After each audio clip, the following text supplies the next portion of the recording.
Halo, selamat malam. Jumpa kembali di channel Katsu ya. Katekese sederhana dan unik. Bersama saya berbagi pandangan channel yang kebetulan dipercayakan oleh Katsu Channel dari adminnya untuk menjadi host atau moderator pada malam hari ini. Oke, teman-teman, ini juga sekaligus saya ingin membantu memperkenalkan ya channel Katekese Katolik baru ya yang bernama Katsu atau Katekese Sederhana dan Unik ya. Dan di sebelah saya ada Abang Katsu. Selamat malam Abang Katsu. Selamat malam semua. Selamat malam ya. Salve ya, sehat-sehat ya. Pada malam hari ini temanya agak scary delicious ya kawan-kawan. Di sini di thumbnailnya Katsu sendiri ada tulisan EENS. Extra Ecclesia Nulla Salus. Extra Ecclesia Nulla Salus ini juga terkadang oleh kalangan tertentu disebut sebagai hal atau doktrinal yang mengucilkan kelompok tertentu. Kata ada yang mempertanyakan bagaimana dengan agama lain kalau ENS ini berlaku sebagai doktrinal gereja Katolik begitu. Dan akhirnya banyak yang salah paham dan akhirnya semakin panas dan seringkali yang namanya religi atau agama gitu ya, pakai bahasa gampangnya agama itu yang saya tahu itu kan tidak, agama itu artinya kacau. Jadi agama itu membuat keteraturan ya setiap orang tuh supaya tidak kacau begitulah. Kita harus lebih dalam beragama itu kita juga harus memahami dua sisi ya gitu loh. Sebagaimana nanti juga materi saya berusaha memperlihatkan kedua sisi itu dari ajaran EENS ini. Jadi pasti ajaran tiap agama itu ada sisi kelam untuk umatnya masing-masing, bagaimana berefleksi, bagaimana memperdalam imannya. Tapi dalam konteks yang lain juga pasti ada ajaran untuk bagaimana sih kita menampilkan ajaran agama ini dalam kehidupan kita sehari-hari, menurut saya ya. Jadi nggak bisa paham agama, tidak bisa melulu dibawa monoton. Mungkin bisa ditampilkan sedikit Bang, kira-kira agama itu apa, kemudian bagaimana cara kita memandang yang namanya agama ini ya. Malam hari ini saya akan berusaha bagaimana ajaran EENS itu menerangi isu agama di tengah bangsa Indonesia. Nah, untuk pengertian agama sendiri, ini saya mengambil intisari dari Decret Nostra Aetate. Jadi dari dokumen Konsili Vatikan kedua, khususnya artikel 3 sampai 5. Nah, agama itu dapat dimengerti sebagai lembaga yang mengajarkan manusia untuk menyerahkan diri dengan segenap hati kepada ketetapan-ketetapan Allah dengan upacara-upacara suci sebagai usaha untuk menanggapi kegelisahan hati manusia supaya semua orang memperoleh keselamatan dan menemukan makna serta tujuan hidupnya.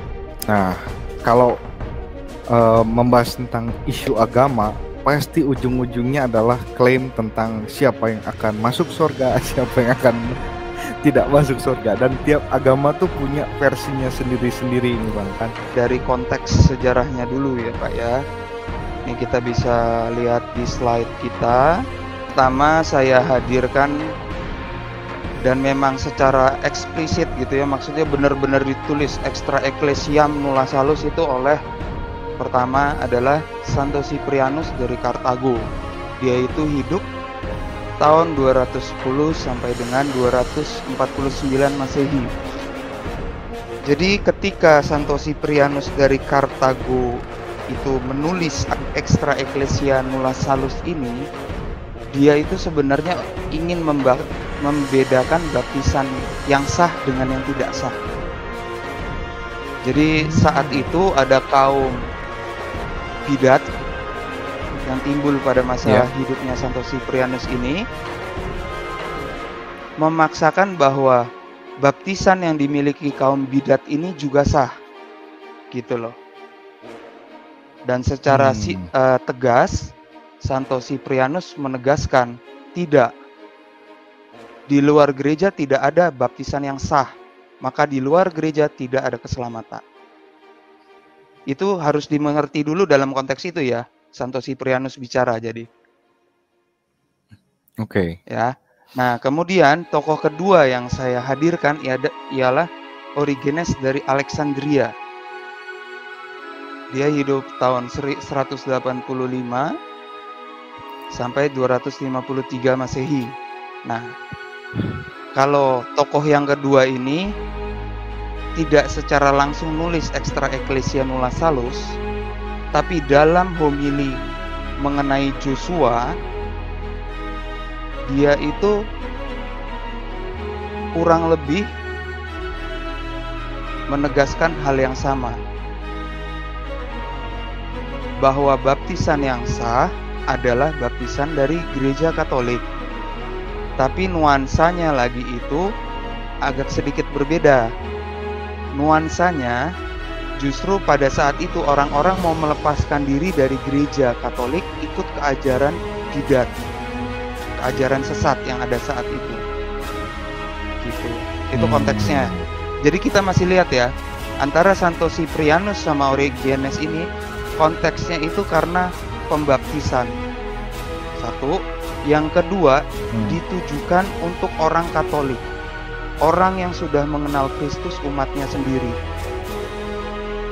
Jadi harus dipahami bidat-bidat ajaran-ajaran sesat pada masa gereja awal itu umumnya timbul dari gereja Katolik sendiri.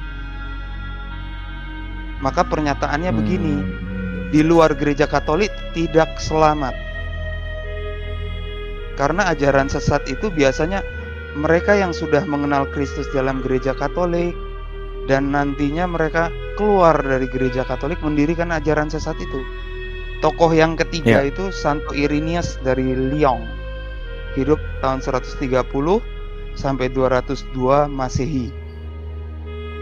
Jadi kalau tadi dua tokoh di atas itu konteksnya mengenai pembaptisan, Santo Irenaeus sudah lebih lebar dikit.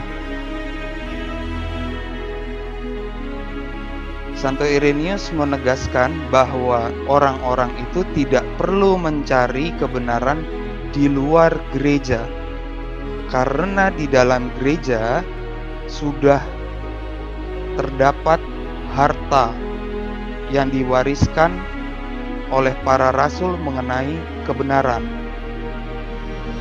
Jadi dengan mengikuti ajaran gereja, Santo Irenaeus menegaskan bahwa orang-orang itu bisa mendapatkan segala jawaban untuk kehidupannya. Jadi ajaran Ecclesia Nulla Salus ini pertama-tama bukan ditujukan keluar, tapi ditujukan untuk orang yang sudah mengenal Kristus dalam konteks sejarah. Di sini juga secara tidak langsung kita harus mengingat peran dari katekese atau ajaran iman dalam gereja Katolik itu harus senantiasa dilaksanakan. Tujuannya agar umat-umat yang sudah menerima iman akan Kristus dalam pangkuan Bunda Gereja senantiasa terawat, tumbuh, berkembang, dan memiliki akar yang kuat. Cara gereja memandang tentang ajaran-ajaran agama lain. Nah, keselamatan itu masih mungkin buat yang non-Kristiani, karena keselamatan pada dasarnya itu merupakan rahmat dan kasih karunia Allah oleh iman. Nah, jadi aktualisasinya itu kuncinya di sini. Ya, siap. Kesimpulannya itu barang siapa tidak mencintai, ia tidak mengenal Allah. Jadi yang penting itu memelihara cara hidup yang baik di antara bangsa-bangsa bukan Yahudi, hidup dalam damai dengan semua orang, sehingga mereka sungguh-sungguh menjadi putra Bapa di surga. Nah, kita akan semakin melihat konsistensi gereja Katolik dengan Rasul Yakobus soal perbuatan-perbuatan. Nah, perbuatan bukan hanya untuk sebagai sarana keselamatan, tetapi juga sebagai bentuk kesaksian, sebagai penginjilan. Nah, kita jadi semakin mengenal ya Bang Katsu dan Pak Malaikat Timur ya, terutama kita jadi makin kelihatan nih ternyata kerennya gereja Katolik itu seperti ini gitu loh. Untuk menutup perjumpaan kita pada malam hari ini, saya ucapkan terima kasih buat Bang Aldo, Pak Malaikat Timur, dan juga tuan rumah Om Katsu yang sudah memberikan katekese yang luar biasa menarik.